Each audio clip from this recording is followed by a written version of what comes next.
આચાર્યવર શ્રી કુંકુન સ્વામી કાર્તિકેય સ્વામી શુભચંદ્ર સ્વામીજીની જય હો.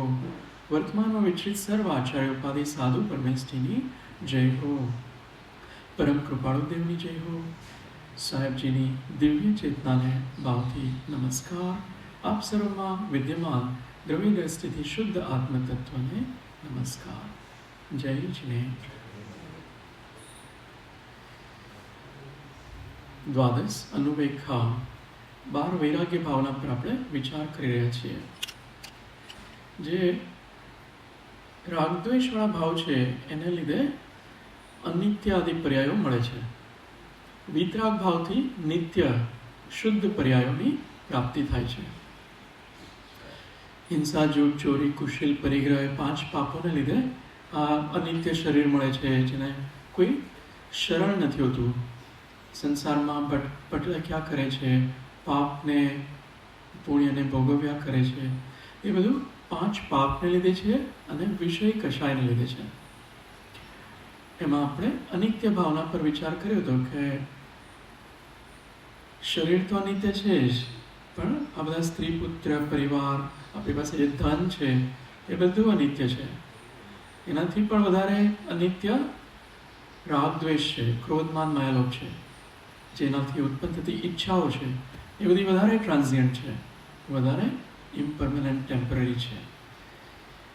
તો જે અનિત્ય છે એના ઉપર રાગ કરવાનો ના પાડે છે.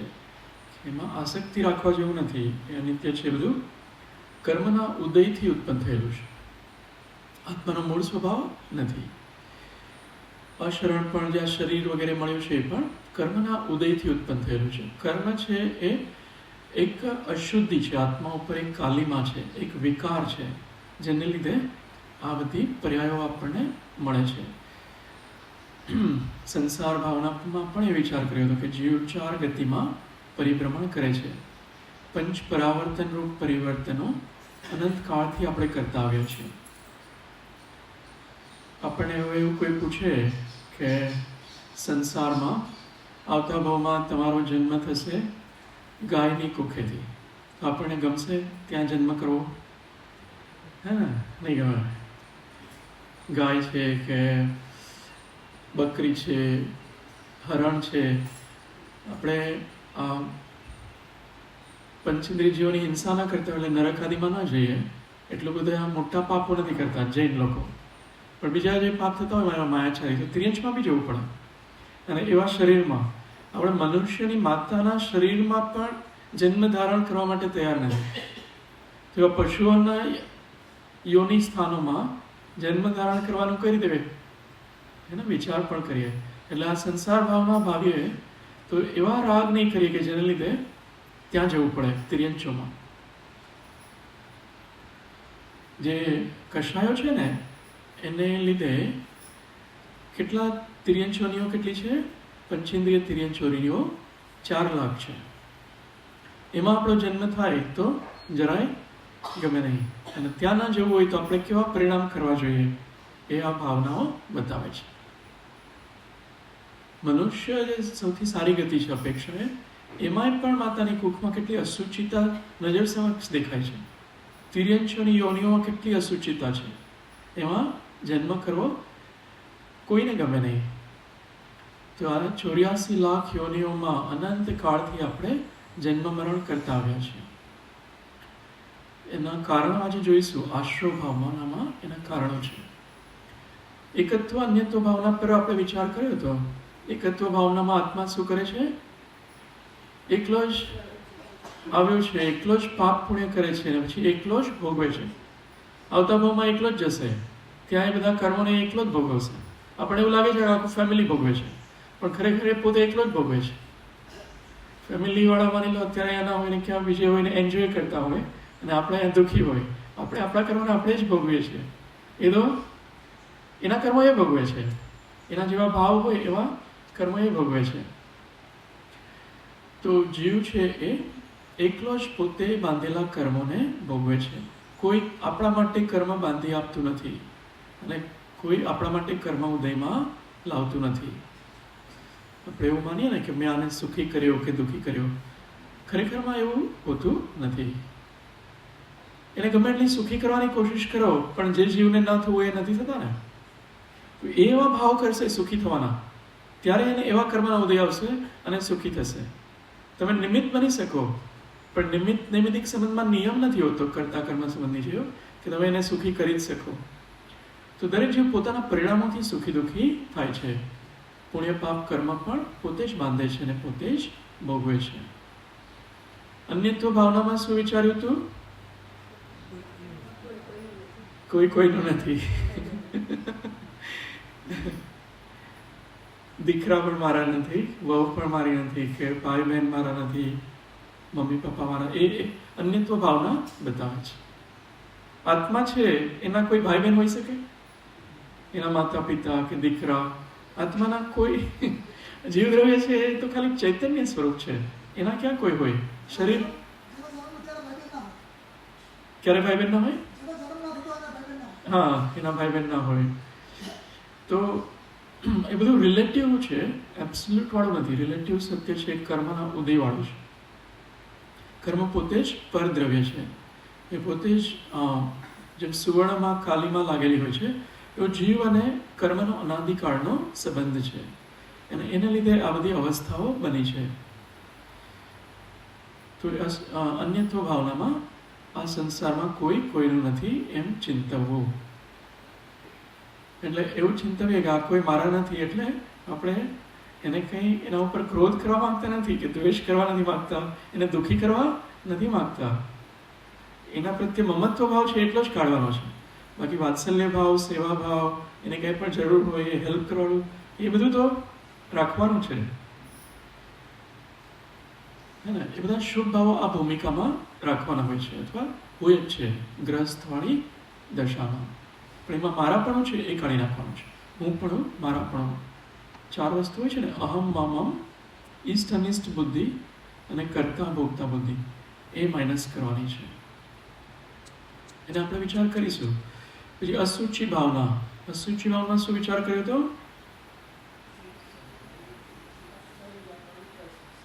શરીર અપવિત્ર છે, 7 ધાતુ. આ જે ચામડીની ચાદરને ખસેડી નાખીએ તો જોવા જેવું નથી, ગ્લાનિ થાય, જુગુપ્સા ભાવ થાય, એવું શરીર છે. તો એમાં કંઈ રાગ કરવા જેવું નથી, અપવિત્ર છે. એના સંયોગમાં જે આવે છે અપવિત્ર બની જાય છે. ગમે એટલું સારી વસ્તુ હોય, કેસર, ચંદન, આ બધી મીઠાઈઓ એના સંપર્કમાં આવે છે તો અશુદ્ધ બની જાય છે, એવું અપવિત્ર છે. એ શરીરમાં રાગ નથી કરવાનો. અસુચિ ભાવના ભાવી ક્યારે કહેવાશે? કે જ્યારે બીજા કોઈના શરીર પ્રત્યે રાગ ન થાય અને પોતાના શરીર પ્રત્યે પણ રાગ ન થાય. પુરુષે કોઈ સ્ત્રીને જોશે અને સ્ત્રી પ્રત્યે રાગ ભાવ ન થાય, આસક્તિ ભાવ ન થાય, તો એની અસુચિ ભાવના ભાવી છે એ સફળ છે. તો એ સાચી રીતે એને ભાવી છે. એમાં જો રાગ થાય છે, ભલે એ ચિત્રામ સ્ત્રી હોય, કોઈ મૂર્તિવાળી સ્ત્રી હોય, ચિત્રામ એટલે ચિત્ર ડ્રો કરી હોય, એ પણ સ્ત્રીમાં આવી શકે. એમાં 18,000 ભેદ છે, એમાં અનેક પ્રકારના શીલના ભેદ બતાવે છે. એમાં કોઈ પણ પ્રકારની સ્ત્રી હોય, દેવી હોય, મનુષ્યની કે ત્રિઅંશની, એમાં રાગ ન થવો જોઈએ. કાસ્ટની હોય, ચિત્રામ હોય કે પથ્થરની હોય, શિલાની હોય, કોઈ પણ સ્ત્રી છે એમાં, કે પ્રત્યેક સ્ત્રી હોય, એમાં રાગ ન થાય. એ રાગ ન થાય માટે કઈ દ્રષ્ટિ રાખવી પડે? કઈ રીતે જોવાની પુરુષે સ્ત્રીને? એને સ્કિન વગર જેવી દેખાય છે એ રીતે જુઓ તો રાગ નહીં થાય. એમને એક્સરેમાં જુઓ છો તેમાં રાગ થાય છે. એક્સરે રૂપે જુઓ કે ખરેખર અંદર આવું બધું છે. એ રીતે સ્ત્રી માટે પુરુષે પણ રાગ થતો હોય એ રીતે જોવાનું, તો રાગ નહીં થાય. અને બીજી દ્રષ્ટિ જે છે એને આત્મરૂપે જોવાનું, કે એ અનાદિકાળથી એ શુદ્ધાત્મા છે, અનંતકાળ સુધી એ શુદ્ધાત્મા જ રહેશે. એ સ્ત્રી વાસ્તવમાં નથી. સ્ત્રી છે એ તો કર્મના ઉદયથી ઉત્પન્ન થયેલી એક દશા છે. વિભાવ વંજન પર્યાય છે, અસમાન જાતિ દ્રવ્ય પર્યાય છે. એ પર્યાય છે, કર્મના ઉદયથી એક અવસ્થા છે. કાલે 1-2 ભાવમાં એ મોક્ષ પામે તો સિદ્ધ દશામાં પણ હોઈ શકે, થોડા જ ભાવમાં. તો એને એ દ્રષ્ટિથી જોવાની, તો એ અસુચિ ભાવના ભાવી કહેવાશે. તો રાગદ્વેષ ઉત્પન્ન ન થાય. જીવે એવા સંસ્કાર બાંધેલા છે અનંતભાવથી કે આવું રૂપ હોય, આવો આકાર હોય, આવા વર્ણગંધ રસસ્પર્શ હોય, શબ્દ આવા હોય, તો એ વસ્તુ સારી છે, ભોગવવા જેવી છે. એવા અભિપ્રાય, માન્યતાઓ છે, એ માન્યતાઓને દૂર કરવાની છે. અનેક રૂપે ચિંતન કરીને માન્યતા કાઢીશું ત્યારે એ સ્ત્રી છે આત્મરૂપે દેખાશે. તો એ અસુચિ ભાવના અનેક ગ્રંથોમાંથી વાંચવાની. અને આજે આશ્રવ ભાવના આપણે વાંચીએ. એનાથી વાંચ્યો 7 નંબરની ભાવના છે. રાગ, દ્વેષ, અજ્ઞાન, મિથ્યાત્વ ઇત્યાદિ સર્વ આશ્રવ છે એમ ચિંતવવું તે 7મી આશ્રવ ભાવના. આશ્રવના 5 કારણો બધા ગ્રંથોમાં આપ્યા છે. કયા 5 કારણથી કર્મના આશ્રવ થાય છે? Very good. થોડા પ્રશ્ન પૂછીએ તો ફાવશે ને? 5-10 પ્રશ્ન પૂછ્યું તો વધારે ક્લેરિટી આવશે. અહીંયા એક માઇક આપ લોકો જેને આન્સર આપવો હોય ને. તો મિથ્યાત્વ, અવિરતિ, પ્રમાદ, કષાય યોગથી આશ્રવ થાય છે. તો એ કર્મો ક્યાંથી આવે છે અને ક્યાં બંધાય છે? એ આશ્રવ એટલે કર્મનું આવવું. તો ક્યાંથી આવે છે? એ દ્રવ્ય કર્મો ક્યાંથી આવે છે?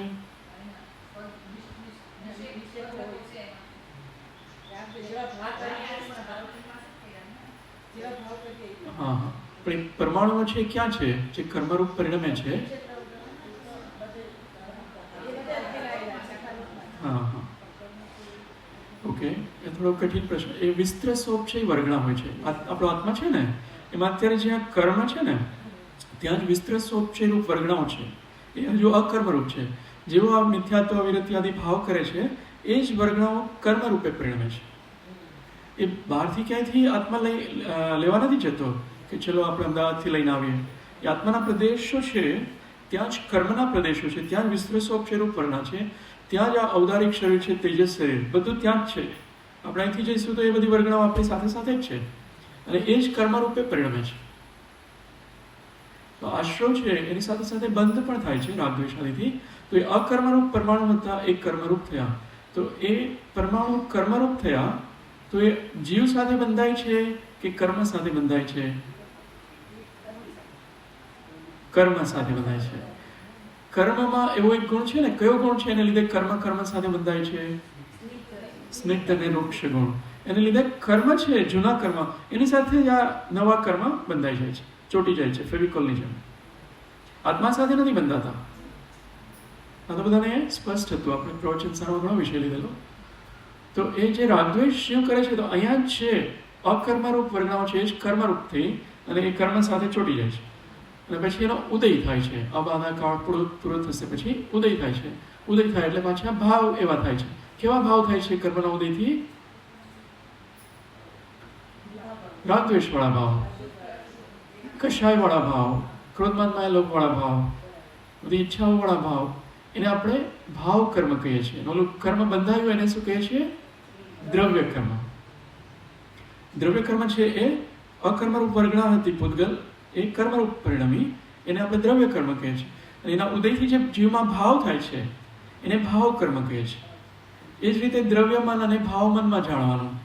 દ્રવ્ય આશ્રવ, ભાવ આશ્રવ, દ્રવ્ય સંવર, ભાવ સંવર, દ્રવ્ય નિર્જરા, ભાવ નિર્જરા. દ્રવ્યમન ભાવમન કઈ રીતે લઈશું? દ્રવ્યમન કોને કહીએ અને ભાવમન કોને કહીએ?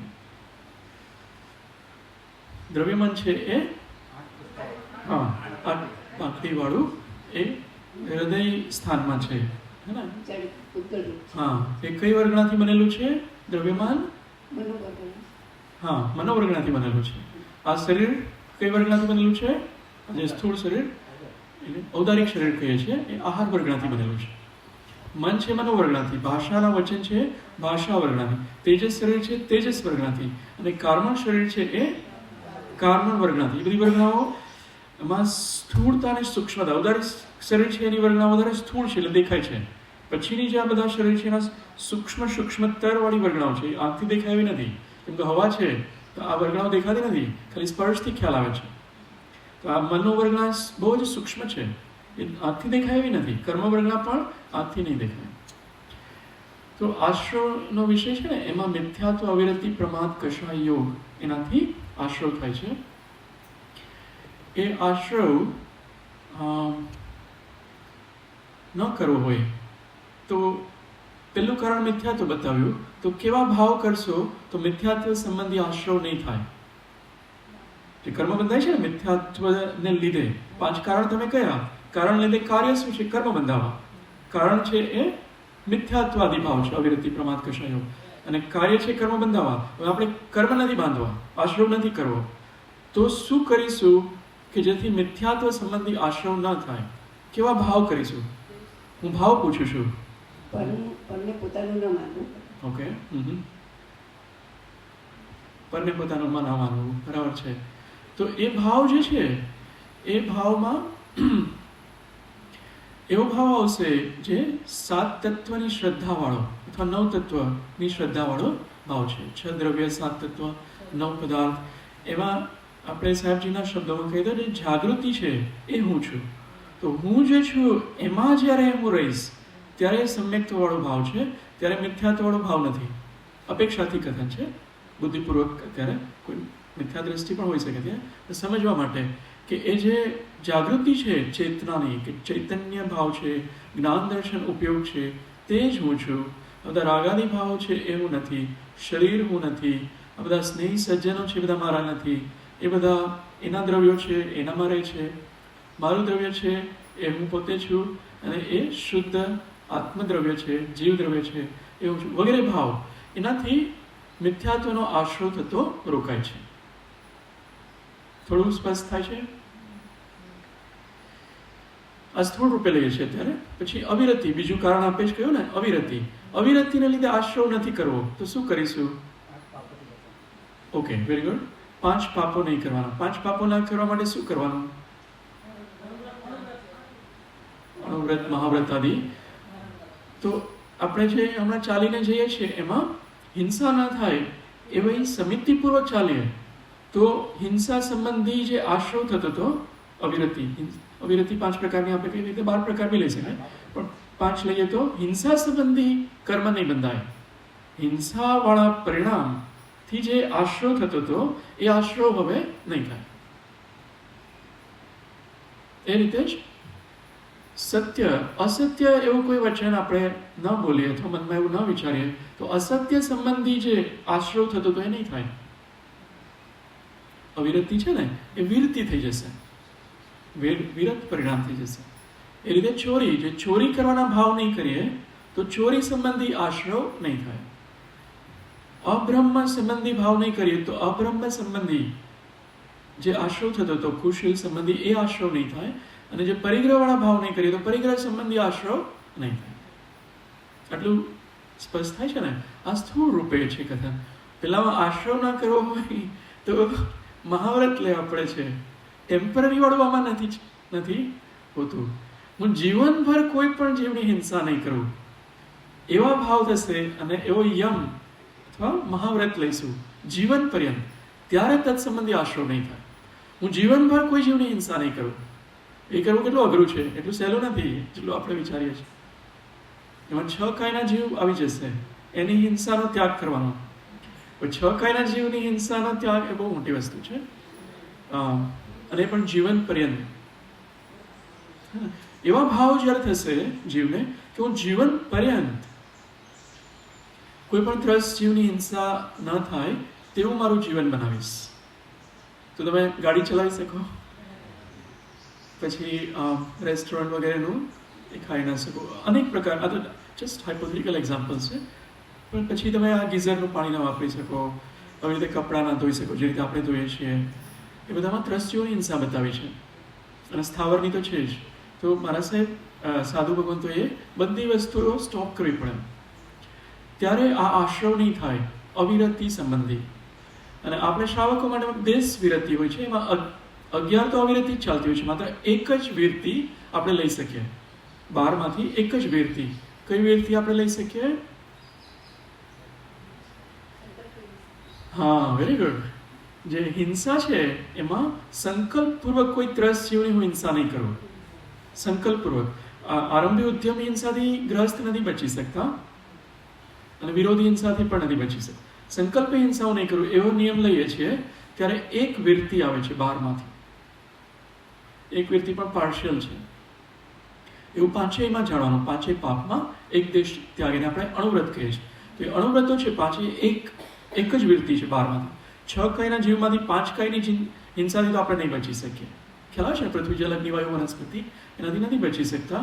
ખાલી ત્રસ્ત જીવની હિંસા, છઠ્ઠું ષટકાયમાં છઠ્ઠો કાય, એની હિંસામાં સંકલ્પપૂર્વક હિંસાનો ત્યાગ છે.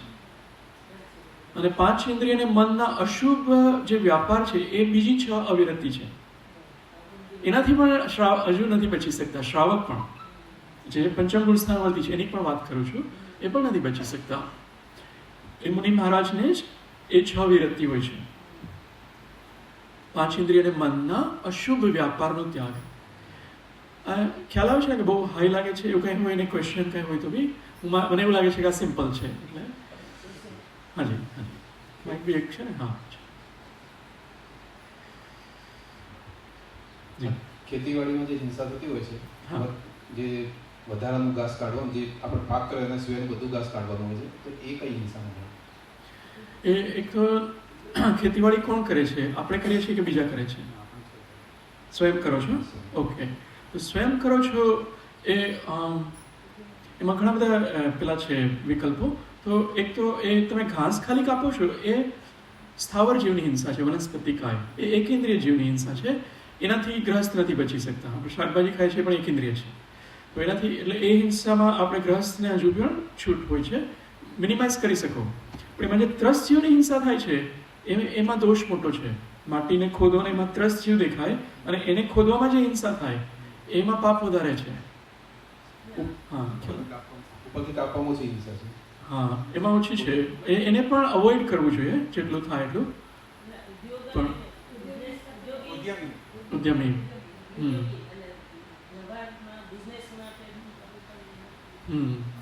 તો રાઈટ. એટલે ખેતી એ પ્રોફેશન હોય માની લો કોઈનો, તો એ જૈન દર્શનમાં એ નું પેલું રેકમેન્ડ નથી કર્યું. એ પ્રોફેશન નહીં રાખવાનો ખેતીવાડીનો.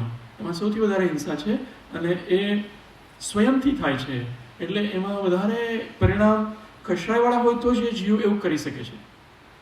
એટલા કષાય હોય તો જ ત્રસ્ત જીવની હિંસા કરી શકે છે. એટલે એમાં વધારે આશ્રમ બતાવ્યો છે. એટલે જૈનમાં બીજા પ્રોફેશન્સ બતાવ્યા છે જે હજુ બી ઓકે છે. તો એ અવોઇડ કરી શકાય એટલું કરવાનું. 5 અણુવ્રતનો અભ્યાસ કરતા હોય અને એ માટે કઈ હિંસા નહીં કરવી? એમાં પાંચે સ્થૂળ હિંસાનો ત્યાગ બતાવ્યો છે.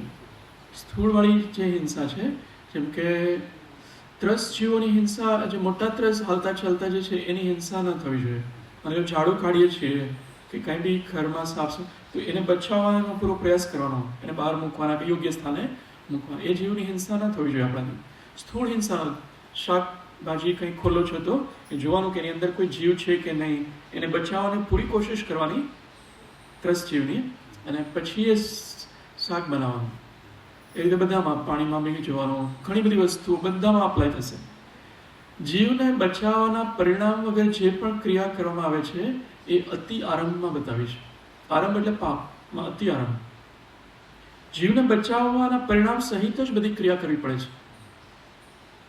એવું નહીં કે રેકલેસલી બધું કરવા માંડીએ તો એમાં બહુ દોષ છે. એમાં હિંસા બહુ વધારે છે. એટલે બધું જોઈને કરવું પડે છે. હા, યત્નાચારપૂર્વક. તો આપણો વિષય આ રીતે. હાજી, જીવ કાંઈ ન કરતો એમને બેઠો હોય, હા, છતાંય વિભાવ કરીને હિંસા કર્યા કરતો હોય. હા, ભાવ હિંસા કહો છો? હા, ભાવ હિંસા. એ હિંસા છે એ ભલે દ્રવ્ય હિંસા નથી, પણ ભાવ હિંસા, રાગ દ્વેષને આચાર્ય કુંકુન સ્વામીએ ભાવ હિંસા બતાવી છે. રાગાદી ભાવ જ હિંસા બતાવી છે સમયસારની મૂળ ગાથામાં. એના લીધે જ કર્મ બંધાય છે. તો આજે ખેતીનું દ્રષ્ટાંત હોય એમાં એને રાગ છે કે મારે ખેતી કરીને કંઈક કમાઈ કરવી છે, એ રાગ ભાવ છે, એને લીધે ખરેખર હિંસા થાય છે. પેલા જીવ મરે છે એને લીધે એક્ઝેક્ટનેસમાં એનાથી હિંસા નથી, એ રાગ ભાવ છે કે મારે આ ખેતી કરી કોઈ પણ જે ઉપજ હોય, શેરડી આદિ જે બી હોય, એ પછી હું વેચીશ, એનાથી મારી જીવનની પેલી સર્વાઈવલ થશે. તો એ રાગ પડ્યો છે, એને લીધે કર્મબંધ થાય છે. તો એ રાગ વધારે છે કે ત્રસ્ત જીવ મરે તો પણ મારે ખેતી કરવી જ છે, દ્રષ્ટાંત તરીકે લે છે. કોઈ બધાને કંઈક હિંસા થતી હોય એટલે કોઈ પર્સનલ નથી. તો એ રાગ ભાવને લીધે કર્મબંધ થાય છે. રાગભાવ દ્વેષભાવ મૂળ કારણ છે. રાગભાવ દ્વેષનું બીજું નામ ક્રોધમાન માયાલોભ. એને લીધે જ કર્મ બંધાય છે. માની લો ક્રોધમાન માયાલોભ નથી તો કોઈ કર્મ નહીં બંધાઈ શકે. આશ્રવ છે એનું મુખ્ય કારણ મિથ્યાત્વ છે એ પેલું છે સપોર્ટિવ, પણ એ ક્રોધમાન માયાલોભને સપોર્ટ કરે છે. મિથ્યાત્વ નહીં હોય અનંતાનુબંધી ક્રોધમાન માયાલોભ જ નહીં થાય. ક્રોધમાન માયાલોભ છે એને લીધે, અપ્રત્યાખ્યાન છે એને લીધે, પ્રત્યાખ્યાન સંજોલન, એક ક્રોધમાન માયાલોભને લીધે બધા કર્મ બંધાય છે, આશ્રવ થાય છે, બંધ થાય છે. તો આશ્રવ ભાવના પેલું વાંચીએ, ચિંતન કરવા જેવું છે. ક્રોધમાન માયાલોભનું આપણે નામ લીધું તો ક્રોધથી આશ્રવ થતો હોય એ આશ્રવને રોકવા માટે શું કરવાનું? ક્ષમાભાવ. તો ક્ષમાભાવ જ્યાં સુધી ચાલતો હશે ત્યારે ક્રોધ કષાય સંબંધી આશ્રવ નહીં થાય. મિથ્યાત્વ, અવિરતિ, પછી આપણે કષાય લઈએ તો ક્રોધને લીધે જે આશ્રવ થતો તો એ નહીં થાય અગર ક્ષમાભાવ હશે તો. માર્દવ ભાવ હશે તો માન સંબંધી આશ્રવ નહીં થાય. આર્જો ભાવ હશે તો માયા સંબંધી આશ્રવ નહીં થાય, અને સોચ ભાવથી લોભ સંબંધી આશ્રવ નહીં થાય. તો ક્ષમા માર્દવ આર્જો સોચ ભાવ, એના બીજામાં કહીએ તો ક્ષમા નિર્માની ભાવ, સરળતાવાળો ભાવ અને સંતોષવાળો ભાવ એ હશે તો ક્રોધમાન માયા લોભ સંબંધી આશ્રવ નહીં થાય. અસામાન્ય કથન છે, પછી એમાં વિશેષતામાં ઘણું આવે છે.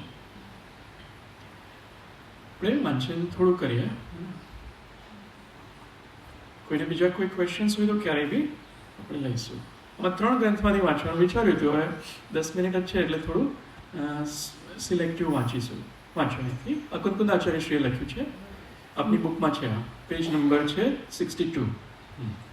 મિથ્યાત્વ, અવિરતિ, કષાય અને યોગરૂપ પરિણામ આશ્રવ દ્વાર છે. તેના ક્રમશઃ 5, 5, 4 અને 3 ભેદ જીનશાસનમાં સમ્યક પ્રકારે કહ્યા છે. આપ જે બોલ્યા એ જ અહીંયા લખ્યું છે. મિથ્યાત્વ, અવિરતિ, કષાય અને યોગ. પ્રમાદ છે એને કષાય અને યોગમાં ગર્ભિત કર્યો છે. પ્રમાદ પણ એક એક્સ્ટ્રા લઈ શકાય છે, તત્વાર સૂત્રમાં છે. તો મિથ્યાત્વ કેટલા 5 ભેદ કયા કયા છે બોલો? મિથ્યાત્વના 5 ભેદ કોને કોને યાદ છે? સંશય બોલો, માઇકમાં બોલો, જલ્દી. સંશય અજ્ઞાન પુનઃ કે સંશય અજ્ઞાન વિનય. હા, અજ્ઞાન છે. હા, એકાંત અને વિપરીત. હા, વિપરીત 5 થઈ ગયા ને. એ 5 પ્રકારના એક સામાન્ય કથનથી મિથ્યાત્વ છે, એને લીધે કર્મનો આશ્રય થાય છે. અવિરતિના પણ 5 ભેદ આપણે જોઈ લીધા. કયા 5? હિંસા, જૂઠ, ચોરી, કુશીલ અને પરિગ્રહ. કષાયના 4 બધાને ખબર છે, અને યોગના 3, મન, વચન, કાય, યોગ. એ જ અહીંયા આપ્યું છે 5 પ્રકાર મિથ્યાત્વાદીના. હવે આગળ વિષય લઈએ તો કષાયના ભેદ ને યોગના ભેદ. 15 યોગના ભેદના નામ કોઈને ખબર છે? ખાલી વસ્તુ પૂછું. 15 પ્રકારના યોગ, 4 મનોયોગ, 4 વચન યોગ, બધાના નામ એટલીસ્ટ ખબર હોવા જોઈએ. સત્ય, અસત્ય, ઉભય, અનુભય. હા, વેરી ગુડ. એટલે 7 કાય યોગ. 7 કાય યોગના નામ કોને કોને યાદ છે? 7 કાયાના યોગ, કાય સંબંધી યોગ. બધા નામ એટલીસ્ટ યાદ રાખવાના. તો આપણે ખ્યાલ આવે આ યોગથી આશ્રય થઈ રહ્યો છે. ઔદારિક મિશ્ર, આહારક મિશ્ર, વૈક્રિય મિશ્ર અને કર્મણકા યોગ, એ નામ યાદ રાખવાના. હવે આમાં 2 પ્રકાર બતાવ્યા છે, અશુભ આશ્રવ અને શુભ આશ્રવના. બીજા એક ગ્રંથમાં બહુ ઇઝી આપ્યું છે એટલે હું અત્યારે નથી લેતો.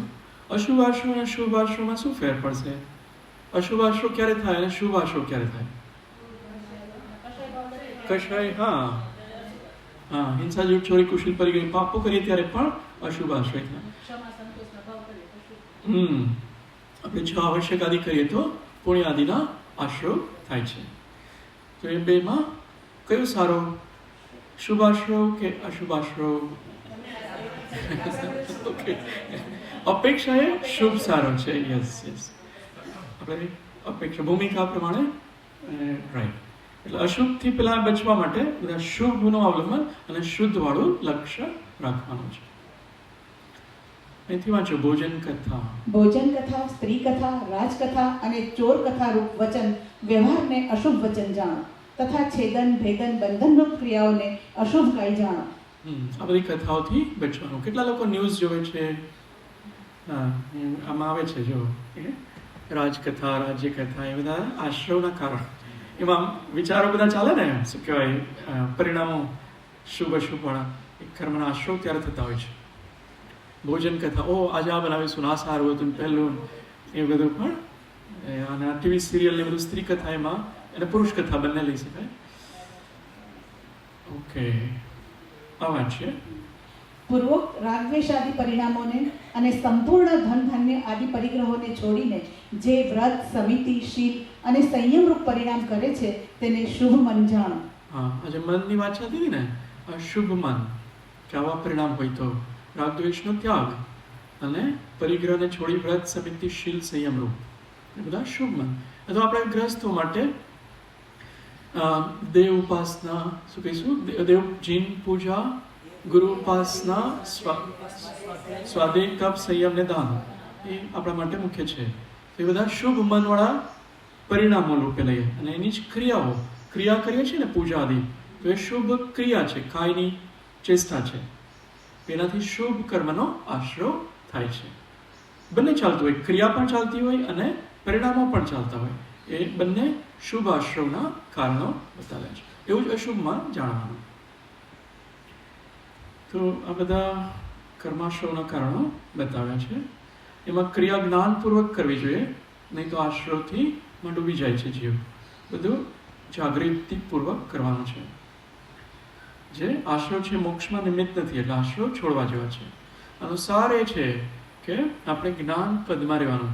પરા કે મનુષ્ય પદ છોડી દેવાનું છે. પિતા, પુત્ર, પતિ, પત્ની, કે ટ્રસ્ટી હોય, કે સ્ટેન સ્કોલર હોય, કે આ હોય તે હોય, બધા પદ, એન્જિનિયર વાળાના, એ બધા છોડી દેવાના.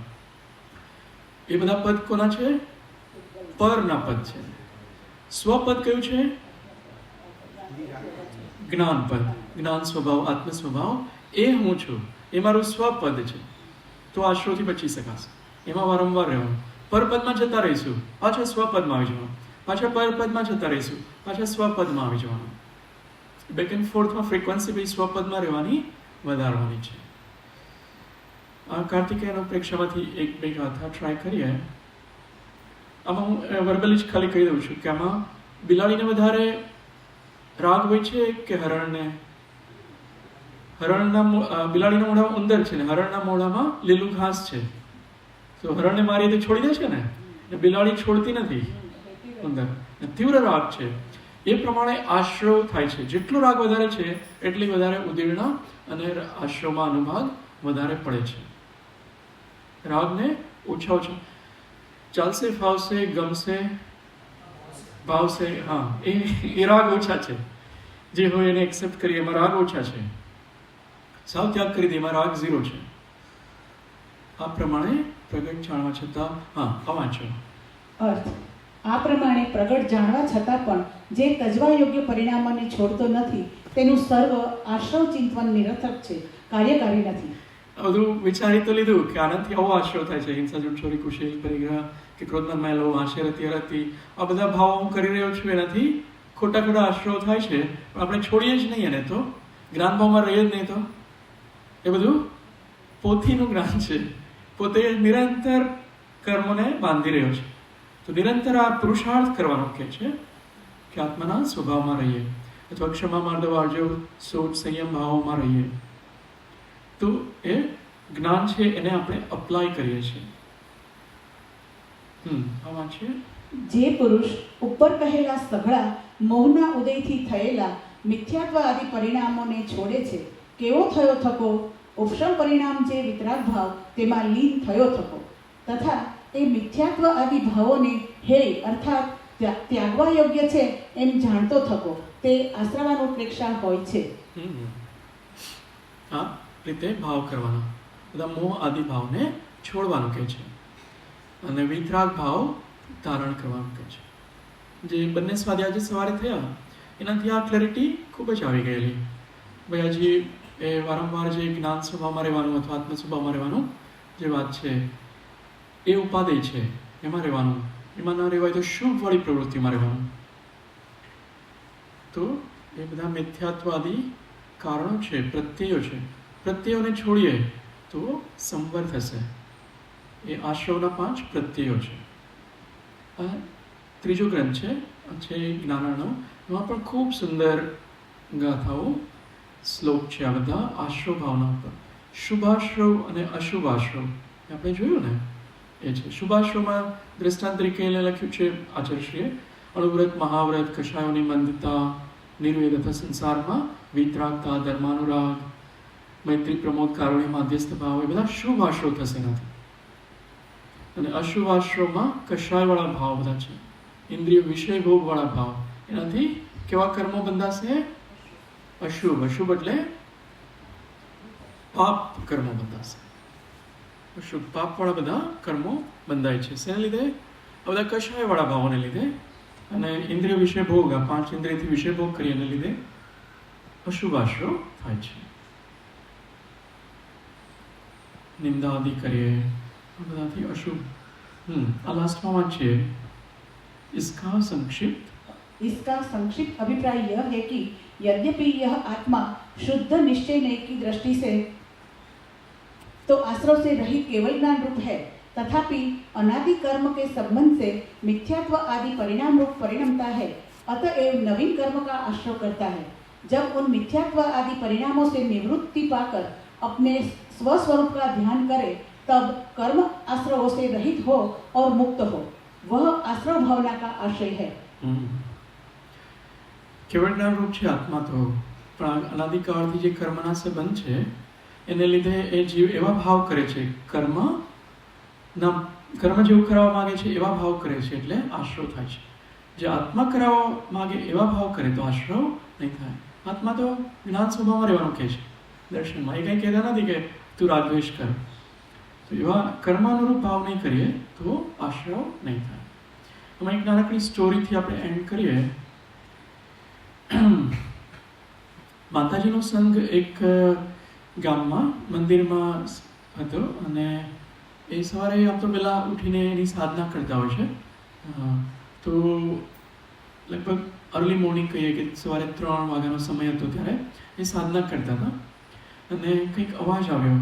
મેઇન ગેટ હતો ત્યાંથી અવાજ આવ્યો, પછી અંદર પણ એક બીજો ગેટ હતો જ્યાંથી મંદિરની અંદર જઈ શકાય. એ મંદિરની બાજુના કોઈ પેલા ઉપાશ્રયમાં હતા, તો એમાં પણ થોડો અવાજ આવ્યો. એટલે એને થોડું થયું કે રાત્રે પછી થોડું જોયું તો કોઈ દેખાયું ત્યાંથી દૂરથી, એવું જણાયું કે અહીંયા કોઈ લાગે છે. એટલે રાત્રે 3 વાગે કોઈ મંદિરના મેઇન ગેટ પર હોય એટલે એવું લાગે કે અત્યારે તો કોઈ કામ કરવા ના આવ્યું હોય, ચોર વગેરે હોઈ શકે. એટલે ત્યાં બીજી મહિલા જે હતી, જે મંદિરના સાફ સફાઈને પૂજારી ટાઈપના લોકો, એને સંકેત થોડો કર્યો એટલે એને ખ્યાલ આવી ગયો. એને પછી પૂજારી લોકોને સંકેત કર્યો અને પૂજારીએ પછી બીજા અમુક લોકોને બોલાવ્યા, પોલીસને પણ ખબર કરીને ચોર પકડાઈ ગયા. તો એ મંદિરમાંથી એ મૂર્તિ જે સોના ચાંદીની કે એવી ધાતુઓની મૂર્તિ ચોરવા માટે એ આવ્યા હતા. તો પૂજારી આદિ જાગૃત હતા, માતાજી જાગૃત હતા, તો ભગવાનની ચોરીથી એ બચી ગયા, ભગવાનની ચોરી ન થઈ. એવી રીતે આપણે નિરંતર જાગૃત રહીશું તો આપણા ભગવાનની ચોરી નહીં થાય.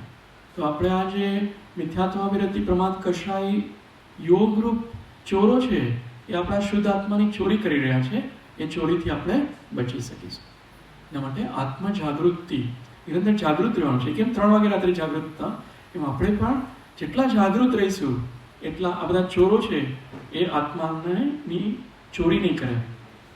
આપણી અંદર પણ પરમાત્મા છે ને, એને બચાવવા માટે આપણે નિરંતર જાગૃત રહેવું પડશે કે મિથ્યાત્વવાળા ભાવ ન થાય, 5 પાપોવાળા ભાવ ન થાય, અવિરતિવાળા, પ્રમાદવાળા, કષાયવાળા ભાવ ન થાય. અને એ બધું સહેલું છે, એમાં કંઈ કરવાનું નથી.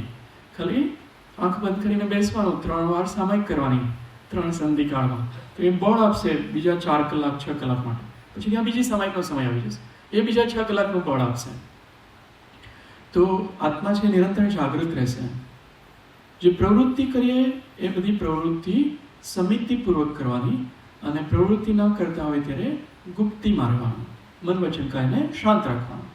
જરૂર પડે એને પ્રવૃત્તિ કરવી પડે, બધી ભોજનાદિ, સ્નાનાદિ, ત્યારે સમિતિપૂર્વક કરવાની, યત્નાચારપૂર્વક, કે 10 જીવોની હિંસા ન થાય, ઓછામાં ઓછા જીવોની હિંસા થાય, એ રીતે પ્રવૃત્તિ કરવાની. તો આશ્રવ ઓછામાં ઓછો થશે. એ આશ્રવ ભાવના છે.